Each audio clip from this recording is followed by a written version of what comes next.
Hello guys, and welcome to my YouTube channel. Mana ta habise ekhon gari mamar gari ahi pale ne mamar gari ahi pale mane bahut din agote ahi pale baru moi he ahi poa nasil mane moi he ahote deri hol gari baru bahut din agote ahil kinu moi ahote olop deri hogel epela amar driver ta rokhi ase ubor karone kebra ekhone gari number plate aha nai baru number plate to gari khon aha hoyto 20-25 din mane hol legi mane gari khon loi aha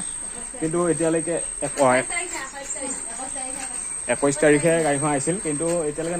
number plate phone কৰিম বুলি কৈছে আৰু এফালে এইটো গাড়ী উঠোৱা জায়গা দেউতা কৈছিল সিৰিটোৰ কাৰণে অলপ স্লেপৰ নিচিনা স্লিপ মানে স্লাইডৰ নিচিনা কৰি দিব দিছিল এইখিনি জায়গাত কিন্তু কৈ নিদিলে এতিয়া এইখান কাছখান টকটাখান হয় ডাঙি ডাঙি আনানিয়া কৰি দিব লাগে ইয়াৰ সোচাব ভাল হৈছে অলপ সোচাই থাকবি হয়নে বলে এতিয়া হৰাই ডাঙি কাঠৰ কাছ এই টকটাখান ডাঙি ডাঙি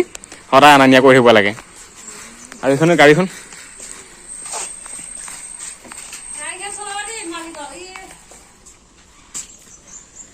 গাড়ীখন বেলেগ একো নাই বাৰু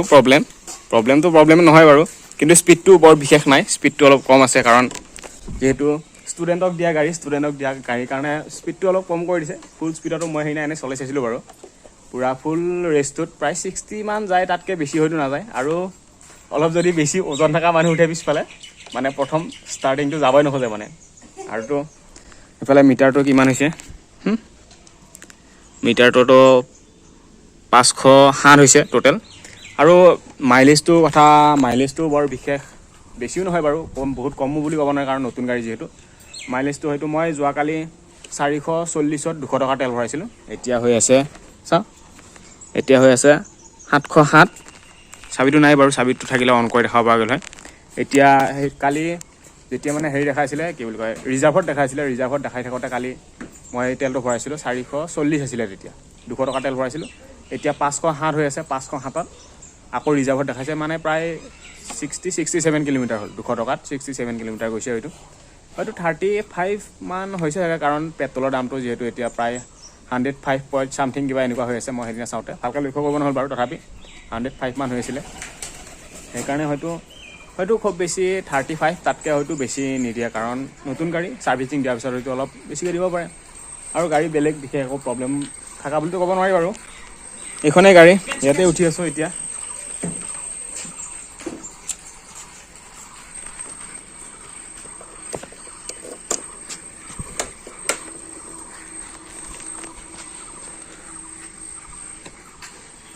এতিয়া বাৰু দেখুৱা নাই তথাপি ষ্টাৰ্ট দিলে হয়তো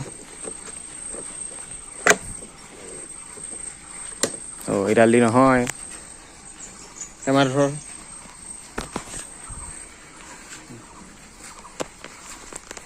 এতিয়া আকৌ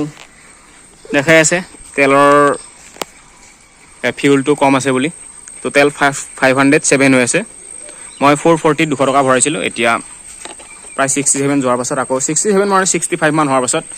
এইটো ফিউলটো আকৌ দেখাইছে মানে আৰু এইফালে মালিকনী গাড়ীৰ আমিতো নাপালে বাৰু আমি ভাবি আছিলোঁ মেট্ৰিকত 75% পালে লেপটপটো পাম এইবাৰতো লেপটপ নাপালোঁ 75%টো নাপালোঁ যোৱা এইবাৰ মেট্ৰিকতো হাই ছেকেণ্ডাৰীটো আমাৰ বাৰত গাড়ী দিছে বাৰু তথাপি মইতো গাড়ী নাপালোঁ হয় বাৰু কাৰণ হাই ছেকেণ্ডাৰীটো 75 হোৱা নাছিলে চৰকাৰী বস্তু প্ৰায় নাপালোঁ চৰকাৰী বস্তু পোৱাৰ নামত এবাৰে পালোঁ 1500 টকা এটা ডিগ্ৰী লাষ্ট ছেমিষ্টাৰত 1500 টকা এটা পাইছিলোঁ কিতাপৰ নামত চৰকাৰী যি হিমন্ত বিশ্ব মানে মামাই যিহেতু 1500 টকা দিছিলে কিতাপৰ নামত সেই 1500 টকা এটা পাইছিলোঁ লাষ্ট তাৰ আগতো পোৱা নাই স্কলাৰশ্বিপ বুলি 1 টকাও পাই নাপালোঁ আজিলৈকে এইখন আমাৰ মালিকনীয়ে পাইছে গাড়ীয়ে পাই গৈছে ডাইৰেক্ট মেট্ৰিকত বাৰু এটাৰ মেট্ৰিকত এতিয়াতো কৰোণাৰ সময়তো এনেই পাছ কৰি দিলে চাগে এতিয়া লেপটপৰ পইচা দিয়া কথা আছিলে এতিয়াতো লেপটপৰ পইচা দিব চাগে আগতে লেপটপে দিছিল এতিয়াতো লেপটপৰ কাৰণে কিবা এটা পইচা দিয়ে চাগে 10,000 15,000 কিবা এটা টকা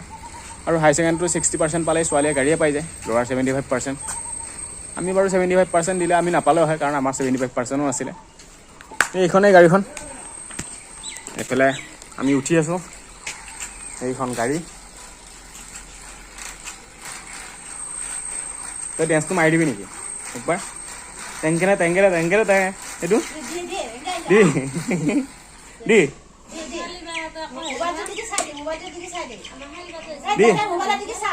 একবাৰ দি লাষ্ট কিয় কৰি আছা দি গাড়ী পে নুমিলো গাড়ী পে নুমি দিম ভালকে দি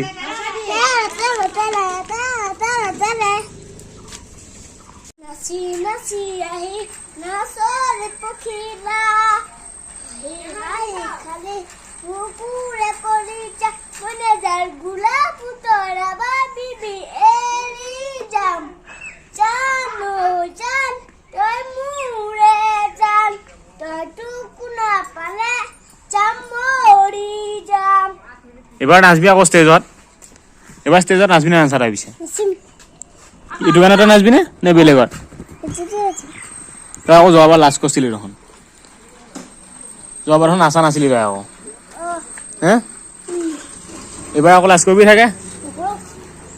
এবাৰ লাজ কৰিলি তোক খেদিম ষ্টেজৰ পৰা দলি মাৰি দিম তোক এবাৰ ভালকৈ নাচবা লাগিব ভাবি আছিলোঁ এখানলৈ তেজপুৰলৈকে যাম তেলটো দেখোন বহুত বেছিকৈ খায় মাইলেজ 30-35 মান দিয়ে